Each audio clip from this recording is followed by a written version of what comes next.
And the first sign is that you clicked on this video or similar ones. Are you next? Here are 11 signs that you will be contacted by UFOs or star beings in 2025 and your ET updates.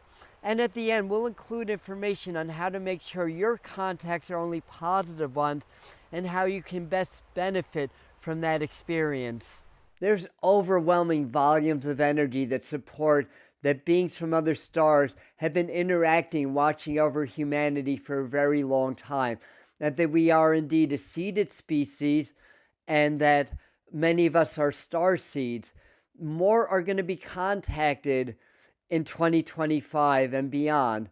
The reason being is that humanity is on the threshold of a major awakening, and they're helping to guide the trajectory of our evolution at this time. Now, contacts usually happen telepathically, but it could be through direct contact also. You may see them, sense them, as well as get telepathic messages. The good extraterrestrials, though, will never abduct you or force anything on you. They will only invite. And you're being chosen by the extraterrestrials and the star beings because it's part of your soul mission. It's part of the plan. Those that are doing the spiritual work are the ones that are most likely to be contacted, but not necessarily. They're here to help guide us through a huge change and a huge step in our evolution. Now, they cannot interfere with human evolution. They can only guide us. But they will intervene when absolutely necessary, but only when absolutely necessary. They are choosing you. If you're getting contacted, they're choosing you because you are being trained or groomed to be a new earth leader, to be a channel of their divine wisdom, to assist them in helping to guide humanity and to become a more enlightened species. And for a lot of you, you're being contacted because you are a starseed or an old soul or both. So here's the rest of the 11 signs that you will be contacted by UFOs and star beings and your ET updates for 2025. The first one, well, actually the second one, is that you're more psychic, or you're acknowledging that you have more psychic abilities, especially telepathy. You know what people are thinking, what they're feeling more. The next one is that you see images of aliens, extraterrestrial beings in your mind more. You may dream of them more. You may feel that they're more around you. The next one is that you're seeing more sacred geometry or more images, that you're drawn to music more, solfeggio frequencies, the various languages of spirit, which happens in the sacred geometry and the patterns and stuff like that. You're just getting more aware of that and again more drawn to that. The next sign is that you're more drawn to the stars. That's kind of the obvious one, that you feel more of a draw to the stars. You want to be outside more. You feel like you want to make contact. You may feel like you have a longing to be back home or to be more connected with them. The next sign is that interest in spirituality in general increases, especially with things like channeling, mediumship, psychic development. And also, you may be drawn to doing more like chanting and more singing and more chanting and connecting to spirit that way. Next one is there's just more awareness of energy. You feel energy. You're feeling flow more.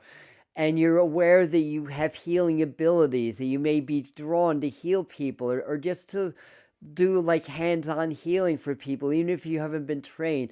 It's just that you're getting more expansive and more of your extraterrestrial guides and ancestors are helping you to awaken to these natural abilities that you have. So another one is that you feel more empathy. You're more sensitive to negative energies. You have more desire to be alone.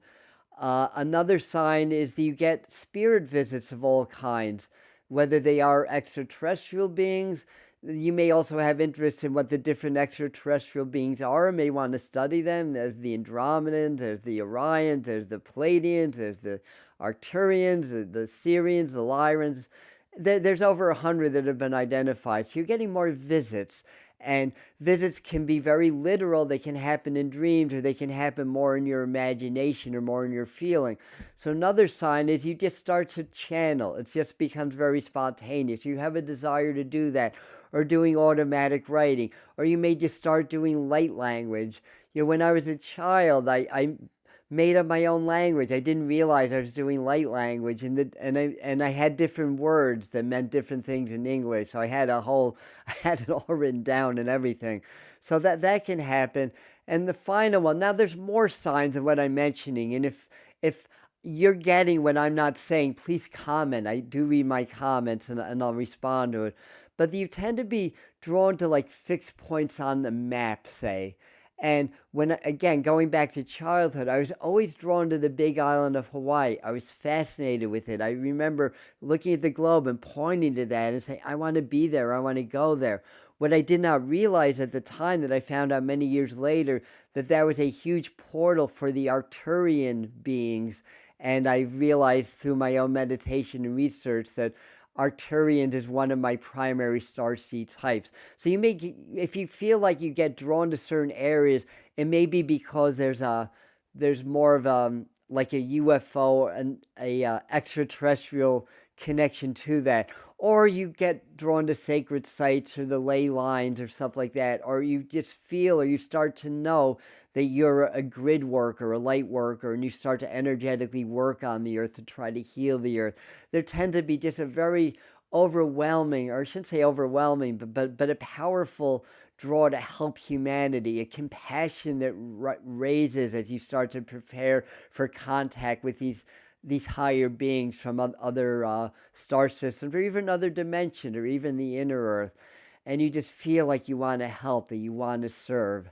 So here's some more signs and how to stay safe if you're working with the extraterrestrials. But if you're enjoying this video, please give it a thumbs up. And if you want to see more videos like this come up on your homepage, then subscribe to the channel and join our community. So firstly, meditation and what you get in meditation, sometimes that can be signs also, but developing a meditation practice and things of that nature, spiritual practice, it's going to strengthen your energy field. It's going to help you to clear your mind of clutter so you can be more open and sensitive to the more subtle communications from spirit, which includes the star beings and the extraterrestrial guides that are working with humanity and are choosing to work with you if you made it this far into this video. So you are an extraterrestrial channel also. You may or may not know that yet, but I don't think you would have made it this far otherwise. Also practice something that I teach a lot and talk about a lot called heart-brain coherence. When you bring the heart into coherence with gratitude, appreciation, love, and compassion, you start to blend the frequencies of the heart and the brain, and then you become more open to spirit, and you're more able to easily receive the communication from your extraterrestrial guides, as well as other levels of spirit, ascended masters, angels. They can also come through, and they're all working together to help humanity. We're in this process of massive awakening on the planet and evolution, and you are a new Earth leader if you are getting contacted now. So, other thing, once you're practicing these and you've quieted your mind enough, you've expanded your energy fields, you can feel energy more and feel spirit. Go out into nature and feel the flows. Go outside and gaze at the stars and ask for contact.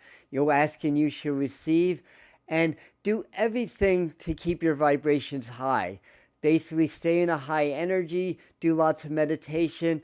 Opening your heart and expanding the heart frequency is probably the best way to stay safe from any negative extraterrestrials. They do exist, but like attracts like. So the higher your vibration is, the more you are shielded from anything negative. So that's the key, really, is staying in positive energy. And the best way to do that I know of, well, there's many ways, but the foundation thereof is really developing and cultivating the frequencies of the heart. That keeps your vibration high. You're in the eye of the storm, your resistance to the programming that brings our energy down and makes us more vulnerable to negative contacts. And you can even call on the violet fire. That's very safe, and that raises your vibration. Call on Archangel Michael. So the idea is, know that you're safe. Know that the one that created you is going to protect you. You're not going to get hurt by anything. And these techniques are just augmenting that, but it's really your belief that's important. So violet fire, golden fire, calling on spirit, calling your guides, calling your protective angels. All that is going to help. And you can even invent ceremonies, like create little ceremonies or rituals to invite them in. It's all about intention. Again, if you're being contacted, it's because you're ready for your ascension and you're ready to step up and be a teacher and leader in this process of evolution and growth that's happening here on the planet. So, are you a starseed? That's the next question. Well, here's 11 signs in this video that you are indeed a starseed and you have a very important mission here on planet Earth at this time. I love you. Thank you for sticking this video out to the end, and we'll see you at the next video. Namaste.